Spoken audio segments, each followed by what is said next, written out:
Hey, how's it going all? Just want to do a quick video on the U.S. economy. This is not new information. This is just, I guess, sort of summarizing maybe different things I've said in the past. But the term house of cards comes to mind when I think of the U.S. economy. And if I just Google it, it's a term or phrase that's defined as a structure built out of playing cards precariously balanced together, or an insubstantial or insecure situation or scheme. And so insecure is a very good word to describe the U.S. economy.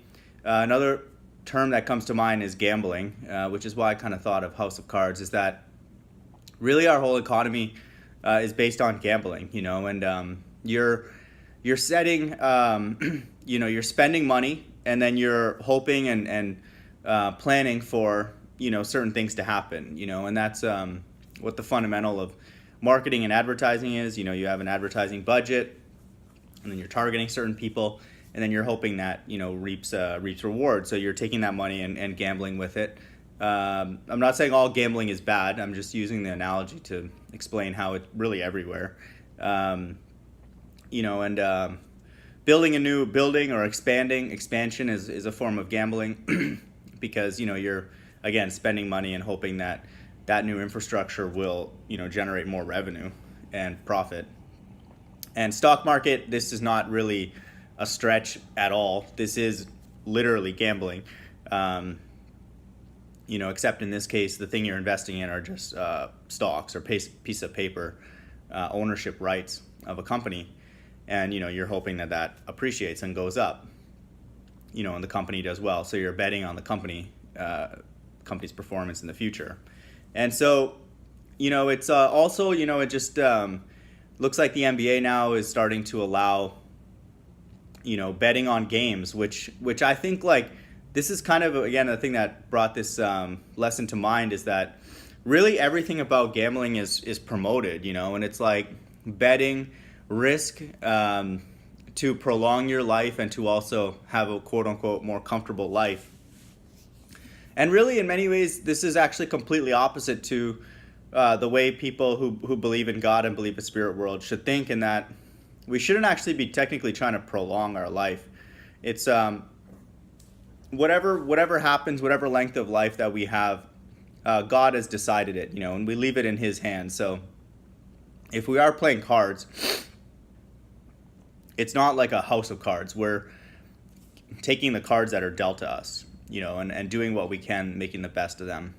And that type of thing. So that's a really different mindset, than what's completely pervasive in the world right now, where everything revolves around gambling. Our economy, the stock market, your retirement. In many ways, our education system is a gamble because there's a lot of different price points that people can get in at, and and now there's even a lot more uncertainty surrounding whether that risk or that gamble makes any sense, to spend upwards of 200, 300, maybe even more, thousands of dollars. And, for what exactly? Like, do you actually even get a job, much less a decent job in that field that will have a chance to be able to pay that amount of money back? So, this whole system, is really defined well by a house of cards. It's insubstantial, which our money itself is insubstantial. It's not backed by anything. It's just credit. And it is an insecure situation or scheme.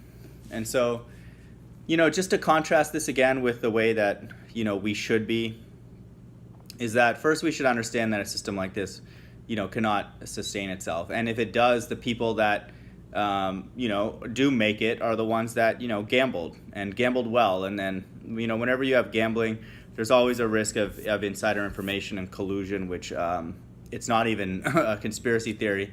The central bank are doing everything, so they're whoever is close with them and in with them, which are all the other banks, the non sort of central banks, the Chase and the Bank of Americas and all them, they all get it, and like whenever you control the money supply, which I use an analogy of a water faucet, they're able to turn on and off the amount of money that's infused into the system. And so that dictates everything, that dictates the price of everything. It dictates when the prices change and, all of that. So we see that as interest rates rise, what that means is that faucet is slowly being turned off, but it's very slowly being turned off because the entire economy depends on that type of liquidity or that type of infusion of money into corporations, which trickle down very, very minutely to us, if at all. And, so the central bank is the one pushing money to the government, pushing money to corporations, and pushing money globally as it see fits. And then, we get the sort of trickle down, remnants, and obviously if that slows down, not everybody will suffer because there's a lot of people who've received quite a bit during the time when the tap was on full blast. But, it's people like us, or me that are on the borderline, that, are barely kind of clinging on to a job, still very early in their career, put that in quotes, on the plantation. I'm the one who, and people like me and people who are worse off than me, unfortunately, will suffer the most because, companies will be less averse to put in new requisitions for new employees and all that kind of stuff. And then once people have less spending power or even perceive that they have less spending power, like that has a huge effect on the economy. Retail will shut down and we see that happening. So basically God's people, I feel like during this time, it's a time to sort of, bet everything, but bet it on the fact that this system is finished, or it just cannot sustain itself. And you wouldn't want to be a part of the system long term anyway. So really this is an environment where God has sort of, coerced us to really have no choice but to choose Him, and to choose to prepare for something better than this, because it's pretty much as bad as it can get and be livable. And so, we have to in these days still practice ways to be generous, even though I know it's very, very difficult with such limited resources. You don't have to be always financially generous or even at all, just with your time, and just sharing wisdom and just, being more bold, because the way I see it again is like we have very little to lose. Excuse me. In this type of an environment, just because, things are so bad. So, just keep trying to be generous, and especially to those who could use truth in their life or as best as we can discern that, be very generous, and, again, I keep bringing up flat earth, but to me, it's really the only thing that, has kept me sort of interested in this time period, because without flat earth, to me, we're just waiting on the microchip, as the main thing that we know is in Bible prophecy at the end. And so, I think that it's going to be this year or next year.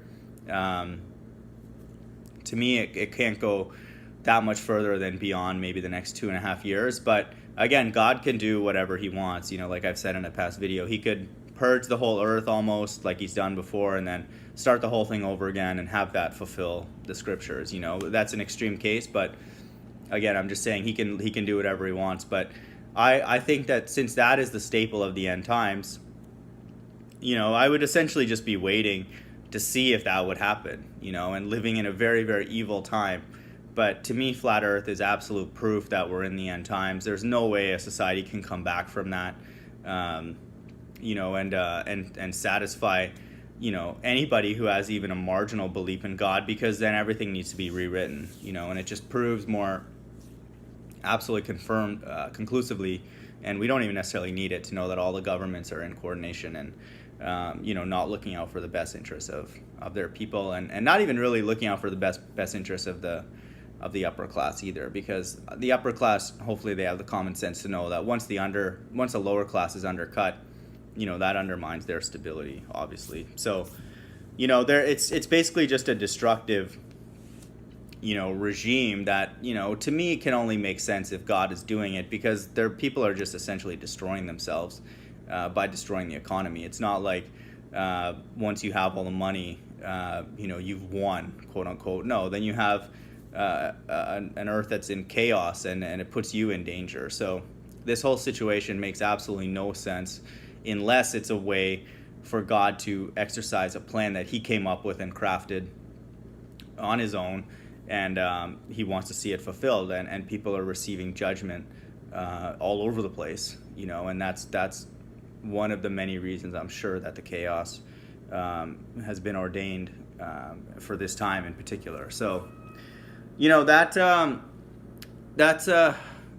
a powerful thing for me, and I rely on that a lot. So if you're not there yet with flat Earth, I understand. I'm an engineer, and it didn't take me that long to really believe it, and understand it. Obviously, I feel like the Spirit leads you there and will allow you to accept it as truth, whatever spirit that's dealing with you. And for me, it was fairly quick. To know that it's plausible was fairly quick, I would say, in a couple days. And then, over the next months and last couple of years, I've researched it. Everything has reaffirmed it, and even most powerfully, the Bible is actually on the side of flat Earth if you're able to understand and to gain understanding. We know that God is not skimpy with that.